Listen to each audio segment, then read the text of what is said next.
Hi, my name is Abisola and welcome back to another episode of Hone Your Health podcast series. And I'll be the host of this particular episode. So we're going to be having a very important conversation that we rarely talk about.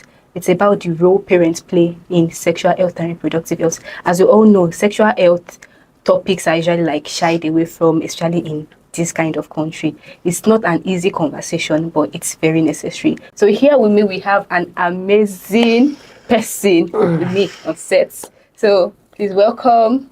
My name is Okpayemi Makonjola, and I'm a sexual reproductive health consultant. It is good to be here. Thank you so much, Okpe, for being here. We are really happy that you're here. So can you tell us a bit about yourself as a parent? Okay. I will not start as a parent, but I work with a lot of parents, and one of the things we've seen is that parents are afraid to talk about sex. Sex is even on the extreme side. Yeah. Menstruation alone, like parents don't want to talk, and they like to live in this oblivion that, it's not happening, and they'll just send their children out without any form of information. And that is a gap that I've been working on bridging like for the last 5 years, and talking to parents that why wouldn't you have this conversation? So I won't highlight myself as a parent today. I'll put myself on the back seat. I will highlight other parents and how we can make things better. You're talking about, I actually saw a series recently, I think last week. It was about like a mother telling the father to go and tell their son about, because the son was already a teenager. They talked to him about sex and everything because they felt like he was already getting to that age. And then the father, the way he was so embarrassed. He was screaming, he was catching he did not want to have that conversation. And I was like, but it's not that deep. It's your son. And then he was scared of his son. And then I just feel like maybe there's so much stigma around it. That's why we don't have that kind of conversation. Why do you think it's difficult to have this kind of conversation? So the truth is, Nigeria is a very traditionalist place. And that's one. The second thing is that parents had traditional parents. So the parents of this generation, the parents they had were traditional people. Their generation them not born them to talk about sex. Now you now have a new generation of parents that didn't have that education. And now our own generation is now, in quote, woke. So now it's difficult for parents of this generation because they didn't have it. It is now like NGOs and even the faith sectors that we're now trying to encourage parents that, especially this generation that has access to social media, which other generations weren't privy to, it's essential that they start talking. So let's forgive them small. So how do you think parents can start having this conversation when they are very young, or what age do you think is appropriate to start having sexual health? So a lot of parents feel like, when their children are teenagers, and the common sex education in Nigeria is when a girl starts seeing her period, and they say, if a man now you're a woman, if a man touches you, belle. So, that's the most common one. But ideally, sex education can be in as early as 3 years old, but it has to be in age-appropriate languages at different stages. So we encourage that start talking very early. So even at 3, the reason we say start early is because there are sexual predators around. Gone are the days when we used to think sexual abuse was just on girls. It's on boys now.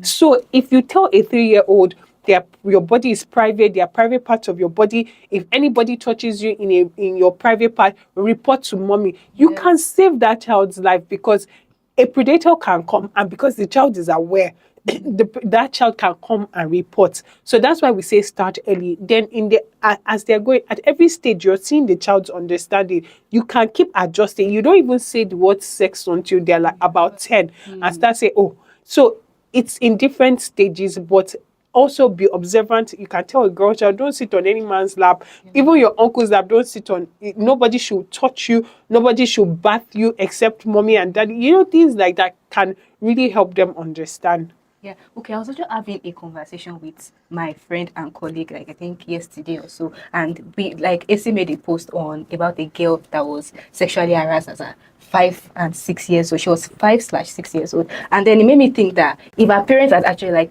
told her, spoken to her about sexual education, because I don't even think she understood what happened to her. I just it was when she got older that she actually realized that that was sexual assault. That's why it's actually very important that as parents you actually very active. It's not just about just being there to provide for them, but being very active, involved like in the their emotional lives. aspect. I feel like parents are very big on the educational aspect. Did you get all A's? Even PT, what they call it, open day. What do we do in open days? We really just want to check, oh, what did you do pass? Are you academically? asking if there are things happening in your child's life? And we also need to understand that it's not just because of sexual abuse that we're telling you talk to your children.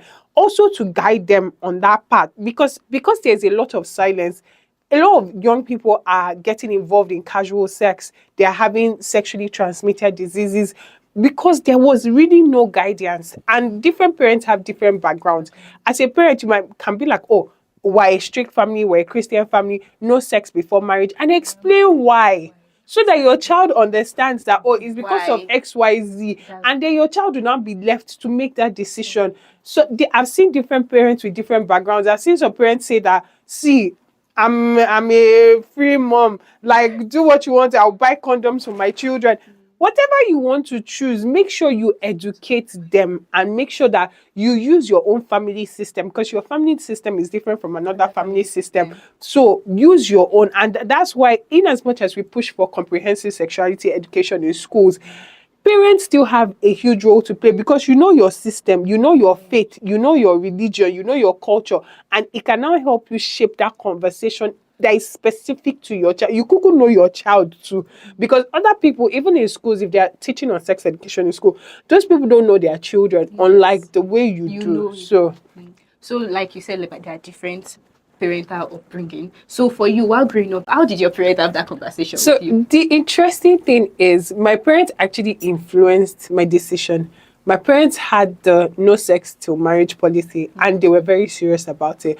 But they were very real. Like, when I had crushes, I would literally say, I like this boy. Oh. And then they were able to guide me to say, but do you want to marry this year? No. You want to marry next year? No. In 5 years' time? No. They said, then you're not ready. So they explained to me that, see, your body do juju. You have butterflies in your stomach and everything. You would actually you have the urge to have sex. So when I got to those phases of having the urge, I understood that, yeah, yes, my body will respond. And I was actually able to wait. The waiting they wanted me to wait, I did it because there was information, there was education, and there was no shame. So I didn't feel like, maybe when my stomach starts fluttering because I like a boy, I didn't feel like I had done something bad. I understood that, okay, my body is responding because naturally I like this person. So a lot of times, especially people in very strict religious families, we don't educate enough. We just say, we make it seem like this thing is bad.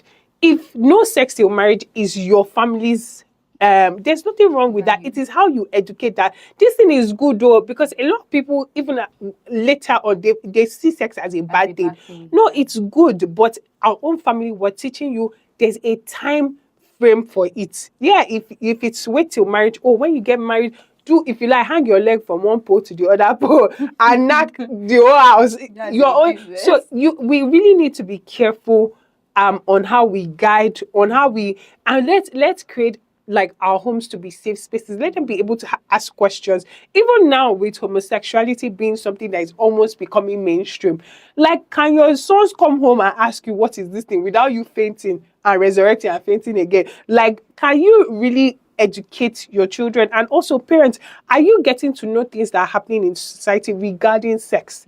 So that you too can be updated, so that you too can ask questions, so that you too can guide. So please, I feel like, let's all like stay updated, because this generation, they are moving fast. And as parents, we need to catch up so that we can educate them better. Yeah, one important thing that I actually like noted from that is that being, as a parent, be very approachable, because I feel like if your parents were not approachable and open, and so that was why it was easy for you, and then their approach. So for instance, like, if your parents were just saying, oh, don't have sex or else you are going to, or they were just like but if it's like fear that they used to like hammer that thing, you will not have followed them, because you want to go after you, because as a young adult, you try to find your own path, you're trying to do things on your own, and you just feel like, oh, they're telling me what to do, no, I'm not going to do it, because, but I feel like manner of approach and coming from a place of love, because they love you and they know that, okay, because abstinence actually like saves you from a lot of things, from STI, from just things, like a lot of things, like safest way to prevent STI or unwanted pregnancy growing up. So I agree with what you said, because during my NYSC, there was a lady I met there. She was heavily pregnant. And then I got talking to her. She said, do you know that every month, their mom was a nurse. She used to conduct virginity tests on them. Is that not like And I was like, and she said every month they will literally lie on and they'll open their legs. Their mom will. So she now said the interesting thing is all of them revolted. They all got pregnant. They all got pregnant because it was out of anger. So I feel like that is even an infringement on human rights. Like why would you do that? And I think another mistake parents make is they hold on to the girl child and they don't do this, don't ask her, don't do this. Then they look at the boy child and everybody's minding their business. So for even your boy child, your girl child, there should be that level of equality on the education front. These are the guidelines. Whatever you're telling your girl child, some parents will give curfew to their girl child. 7 p.m. you are back inside this. I see your leg outside, I kill you. But the boy child, midnight, he comes home, everybody's just minding their business. There should be equality. Your son should be able to walk up to you to ask questions. Your daughter should be able to come to you to ask questions, and you should be able to educate them openly. So let's not make girls the prestige of innocence and everything, and then, they marry at the end of the day. So they are not even educated. Exactly. Because I think that's why most times when boys get sexually assaulted, they just feel like it's a thing of pride. Because okay, I think going through Twitter when people were talking about like cases of sexual assault, like I think a guy spoke about the way he was assaulted, and men in the comment section were saying that that he should be happy because it was like it was like a thing of pride, because they just see they don't see sexual assault as a thing that can happen to a man. They just see it as a thing of like happened to me. Yes, as a big thing. So I think that's one important thing, because they ignore the boy child too much that they do not think they can be assaulted. That's like a very, very and they're even ashamed. Even when they're assaulted, they're ashamed, or they turn their assault into something to brag about, like I don't knock, I don't do it. Meanwhile, it was assault. If you ask a lot of boys, before they were 15, most of them I've had sex. And so you ask them, how did you have sex at 9, at 8? It was assault, but they're not going to own up to it because there was no education, and there's this shame that is attached to it. Yes. So how would you advise parents to approach SRHR issues like this? So what I will say is that be real. And if you think you cannot, be honest with the fact that you cannot do it. Do you understand? Be honest and say, okay, I can't do it. And that's why there are different NGOs, and different NGOs offer counseling services. Different NGOs offer support services. So reach out, even if it's to go on Google, how do I talk to my child about sex in different age-appropriate languages? I think I did a sex education course on Udemy, and based on this podcast, anybody that reaches out for that course, I'll give it to you for free, because I mean, this is an important conversation. So get help if you cannot do it. Then secondly, just be real and always find out what your child already knows, because this generation, if they're in a teenage phase, just know that they know things regarding sex. Don't deceive yourself. Don't kid yourself. Find out. Another thing parents miss out is taking advantages of movies that are SRHR related. There are movies that teach on these things. So as a family, you can watch those type of movies to learn a thing or two. And the biggest mistake parents make is we don't screen the movies or the TV shows we watch. Everybody will be in front of the TV, any program we are just watching, and then they start kissing or they start knocking, and their parents are, come on here, so come on. Did you not just watch the movie? Everybody now be looking for what is not missing. Before any movie you watch in your house, please check. They always put it, this thing is not appropriate for ages under 18. Find out before you people watch it. You people will now be acting blind. Always check. And so, because there are some movies that say, this one is for me and my husband. Let's skip. And then you will know which one is family appropriate, because a lot of times parents expose their children unnecessarily from even movies.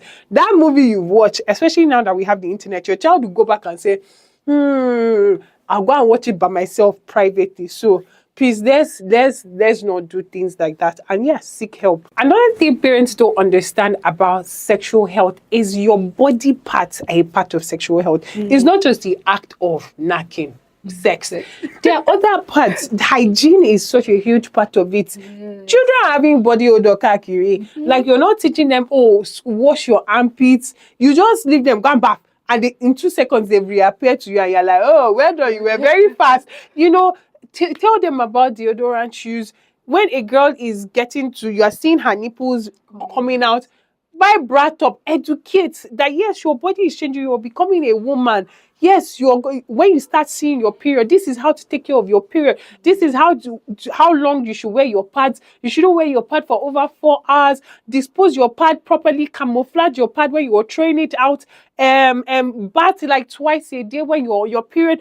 Those other conversations regarding sexual health are important. So it's not just the act of sex and getting pregnant. Please, there are other branches of it that are equally important in your child's health. And for boys too, because we just think sexual reproductive health for girls, the hygiene is for girls. For boys too, they have pubic hair all over. How do you groom your pubic hair? Talk to them about wet dreams, what to do, because a lot of them are afraid, they are ashamed. They wake up and they're like, what is going on? Talk to them. Like men, get involved in your son's life. And also men, get involved in your daughter's life, because you are the yardstick of how men will treat her in the future. So let every parent get involved. Talk to them about hygiene. Talk to them about their body changes, body development. Your daughter has pimples on her face and she's feeling insecure. Explain to her that her body is developing and it's not something she should be ashamed about. So yeah. Thank you so much for that, okay? Because as someone that attended a full boarding school, I know that, because most of us had to learn from other seniors and our other colleagues in school, because we're confused. Just go to school, and then I'm like, okay, I don't know how to do this. My friend had to teach me how to use a pad, literally, because I was like, okay, I don't know how this works. And most of us, like, we learned from each other, and I don't think that should be, you don't just throw your children to the world, like, let them go and start living life like that. Like, give them, like, guide them, like, let life be easy for them. It just makes your life even easier as a parent self. Thank you so much for that insightful conversation. Like, I've learned a lot when I become a mommy. So thank you so much. So can you share like a parting word to the... If you're a parent that or if you've not had any children, start learning these things. Also be on social media as well. Get to know things that are happening. And then when you start having children, know that this thing is in age stages. You pick up your children from school and they enter the car. You're not asking, how was your day? Then they say, fine. Are you two? You are going home. Like, don't just ask those type of open-ended questions. What did you do today? How was this? And pick up cues. Sometimes your children reflect some things that you know there's more that has happened to the child. So I feel like with those few points of mine, get yourself educated, reach out, ask NGOs for help on how to go about the conversation. But most importantly, get to know your child, get to have a relationship with your child. It's not just about sex. Because a lot of parents like, don't get pregnant in my house. So yes, it goes way beyond that. Have a relationship. And when you have that proper relationship with your child, you'll see that things will be in place because they'll keep communicating with you at every point. And then you'll get to know things even beyond sexual health, beyond. So be real, get to know them so that you can guide them every step of the way. Yes. Thank you so much. So in summary, be real, be open, be approachable as a parent. Start small, start young. Don't just slam them when they're like a teenager. Like, start small, like the little things. Like, just start from the basics then till the foundational stage. So thank you so much for joining this episode of the Own Your Health podcast session. If you have any question or any feedback, please drop in the comments below and subscribe to our YouTube channel. Thank you. Bye.